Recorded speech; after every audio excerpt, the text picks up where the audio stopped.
Hello fellow tankers, this is Dauntless and welcome to Last Stand. For this episode, I'll be showing you guys how to play defense on the map Steppes.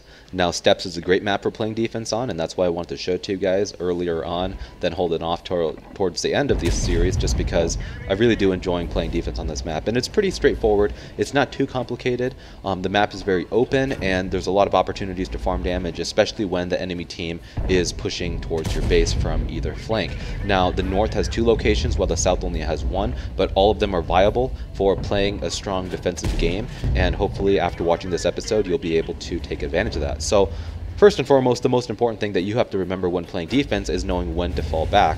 This game, our entire team yellowed the 9-0 line, and I'm sitting back here just getting shots, waiting for the majority of their team to push the other flank, because I know it's just a matter of time before they do. And sitting back in a Leopard, you know, the Leopard has great gun depression, but not a lot of armor, so I'm conserving my HP by not pushing into the enemy team and sitting back like this, just because I do know a lot of opportunities are going to present themselves, and I want to be in a position where I can best take advantage of it. So this location here, as you can see, I'll try to zoom out for you here, is the best position in my opinion when the enemies are pushing down from the C and D line towards your base. This position, you know, you don't have to have amazing gun depression to play it. I would say probably -6, and you'll be able to play it pretty well. Even if you don't have the correct gun depression to play this very well, all you have to do is point your tank in this kind of general direction and then shoot towards the enemy that way. And crawling up a hill sideways like that will actually allow you to get a little bit more gun depression than your tank might have, and it'll allow you to get shots while exposing very little of your tank. This position really allows you to, you know, engage the enemies as they push across an open field trying to get to your cap. And even if they aren't trying to get to your cap and they're trying to get to you, they're still going to have a very difficult time doing so, because you're going to be sitting here putting in shot after shot, and you'll be able to just completely shred them and really weaken them up before they can get to you. And even if they get to you, they have to kind of jump over this hill right here that's right in front of me, and as they do so, I'll be able to track them and hold them in place, or anything that might have pushed forward towards the enemy team will be able to turn and take side shots on. So this is a really good position, and I don't think I showed it in this replay, but if you do have a hard time with the gun depression here and you're in, let's say, a Chinese tank and you really are just struggling to get shots, over here in these bushes you can play this bush right here. You do get lit, and if you do get lit, you will get shot at, but you can creep over into this bush, take shots, and then fall back. I'm not exactly sure if it's that bush or this bush here, but it's this general location here. You can kind of go around the little hill and take shots, and as you do, the enemy will not know what's hitting them as long as you play the bush right. So anyway, this is my way of playing the north base when they're pushing from the 1-2 line, and next I will show you how to defend when they are pushing from the 9-0 line.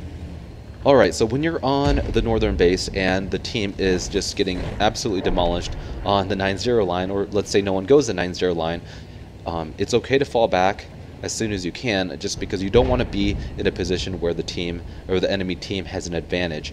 Once the enemy takes this little hole right here in A8, B8, you're pretty much done, because they can have the advantage peeking up and shooting at you, and you won't have the gun depression to shoot down at them. And especially when their entire team like that is pushing, you really have to fall back as quickly as you can and try to get into this position here. This position is really great because it extends your view range very far out, and you have an elevation advantage to where you can actually snipe at things. And the 1-2-1 isn't the greatest sniping tank out there, but you can really take advantage, especially in the tanks like the Leopard, which I really enjoy. If you do get lit, all you have to do is fall back down into this little hole, and they won't be able to get a shot at you. And if you have a bouncy turret like the 1-2-1, you can actually peek out sideways like this and get shots on them. And now I didn't really angle my tank correctly. You really want to turn it sideways to get the gun depression that you need, and pull up right into this little divot. This will allow you to get the gun depression and also use the bush to hide your vehicle from getting lit. And they are pushing in really, really strong here. When the enemy, like the 215B, is pushing across, you just turn your tank around the other way, use this rock to defend yourself from enemies shooting you from the left side, and you can engage them quite easily. This position works really well for defense when you actually have teammates hiding behind C2 and D2, because they'll be able to engage them and they'll be distracted, and you'll have side shots all day long. But unfortunately, our team is not paying attention and we're getting completely wrecked, so I'm about to die. Anyway, we'll move on to the south base. Alright, so just like all the other positions I've shown you, it's really important to know when to fall back. And I've got this question quite a bit now, like Dauntless, how do I know when I need to turn around and run instead of staying and fighting with my team? Well, the answer is actually pretty simple. And, it comes down to, just kind of reading the situation. If you realize that your flank is falling very quickly, you can kind of predict how much longer they're going to last.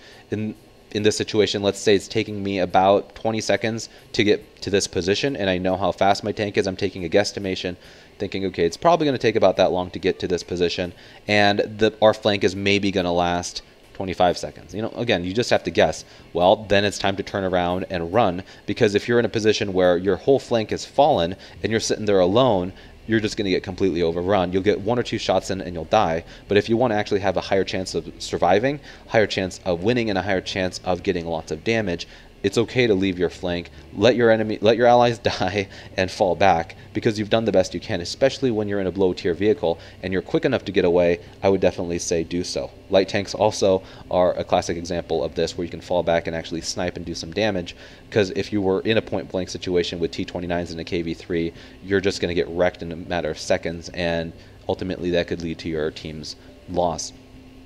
So the position you want to take is this rock right here. Now there are 2 ways you can take it. You can go to the left or you can go to the right. Now the left, it leaves you exposed to being shot from the 9-0 line as they push, and so I personally don't like to go that direction, but it's the easiest way to get up, especially if you're in a slower tank. Now if the enemies are pushing from the 1-2 line and they're in a position to shoot you, definitely go to the left. But when the enemies are coming from the 9-0, I would go from the right, especially if you're in a fast enough vehicle to get up here. You don't need too much momentum. If you're in a semi-quick vehicle, you can easily get up here. Unfortunately, if you hit a rock and a tree, that's going to slow you down to the point where you are not going to get up. But if you just angle your tank like this and just take a shot to the right, you'll be able to back up into this position. Again, the right side is definitely easier to get up, and so if you're worried that you won't get up, just go to the right side of the, or I'm sorry, from this position it's the right side of the rock to the left side of the rock. Alright, so you're seeing why this position is so overpowered, probably one of the best positions in the game currently. It's because you're able to haul down, and you're able to double bush. You have a bush in front of you, so they're not able to spot you.